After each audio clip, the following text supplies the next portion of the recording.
So I had this little end table at the shop and it was in my way and I had to get it painted so I can place it somewhere and not have it be in my way. Okay, so what I wanted to do is give it like a nice spring vibe, colorful, use some of the new DIY colors because frankly, here in Massachusetts, we've been having like 0-degree weather and I wanted to make it feel a little bit warmer by adding some summer colors to this table. So here we go. We're gonna start off with red. I know red is not a summer color, but this is only the base. And you know, it's all about that base.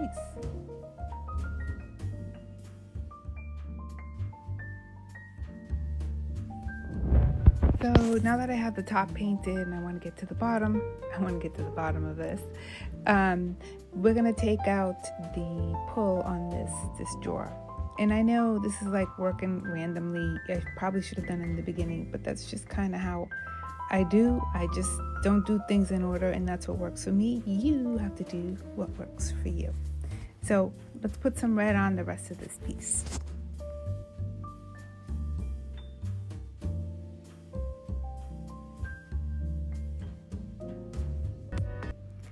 So once I have my paint on there and it's still wet, I'm going to add some Iron Orchid Design paint inlays.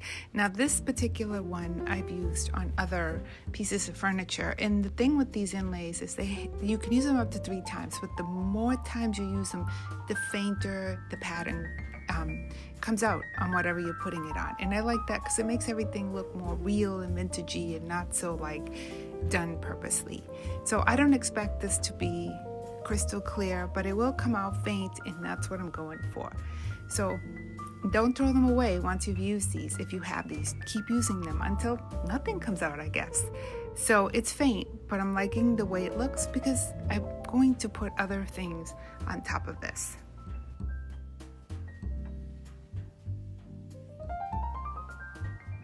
So because this paper isn't as big as the top of the end table, naturally I am going to repeat what I did earlier on this end of the table. Again, it's going to come out sparse, but that's what I'm going for anyways. So let's go.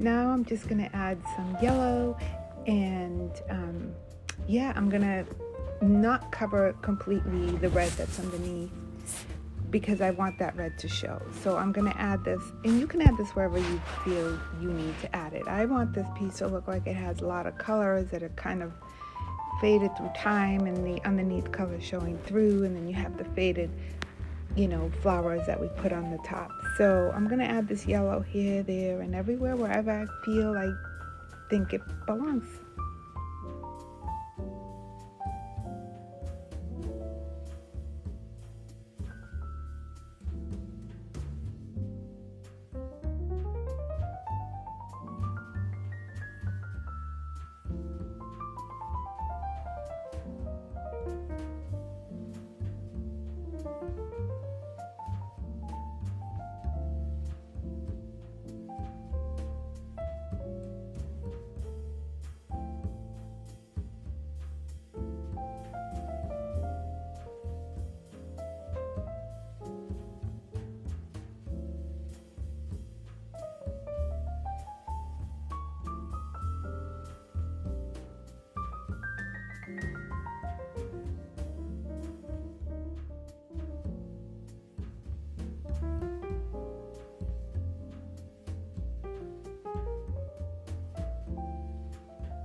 So next we're going to add some transfers, and these are leftover transfers from another packet of Iron Orchid design that I used the other pieces that go to this onto another piece of furniture.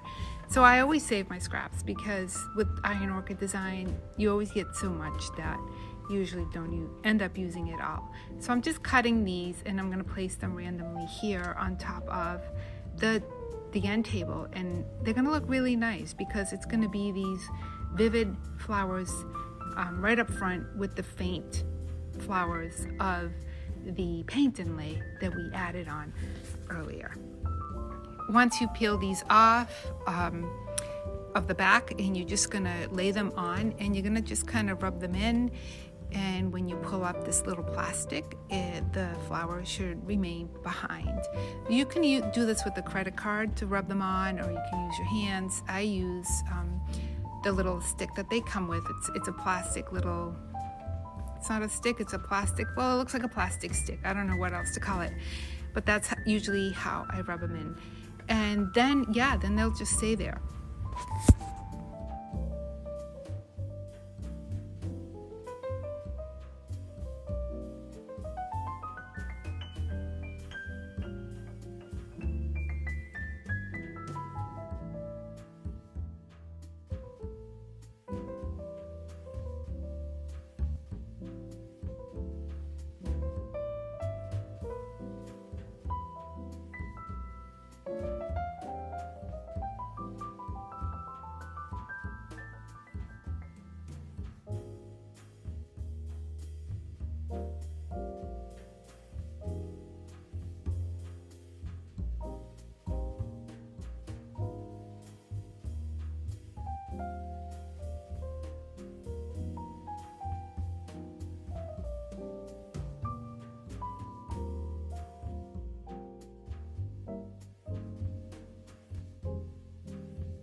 So now that I have my flowers on there, I want to add a little green to tie it all in with the leaves on the flowers from the transfer.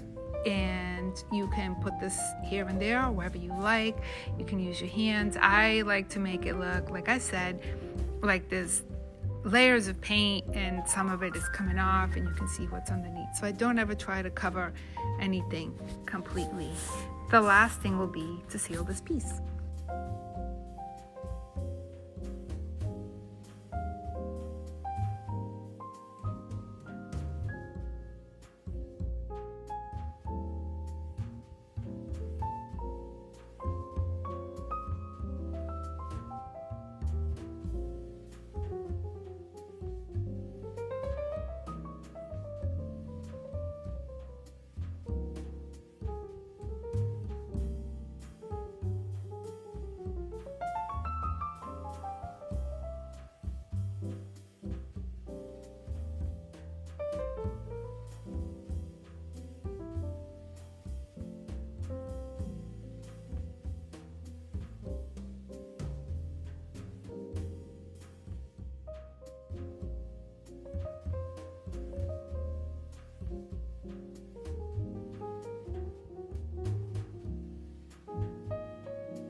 I'm using the brayer here to kind of peel away some of the paint, not peel away, but you pull away, I guess. It kind of makes it look a little bit more worn.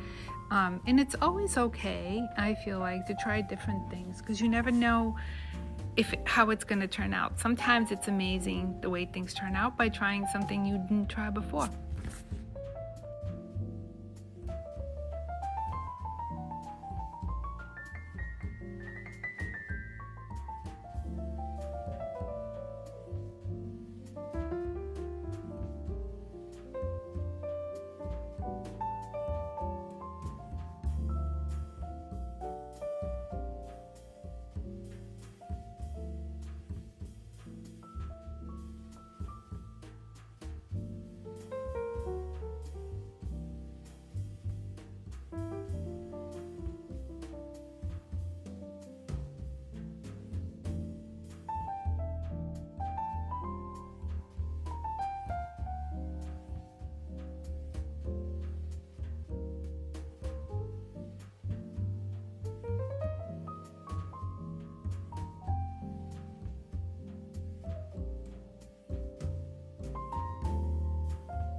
So now that the paint is dry, I'm going to use one of these sponge sanders and just kind of sand away the edges of this piece. So I'll do the drawer and maybe the legs and the edges on the top of this table to give it more of a older piece look.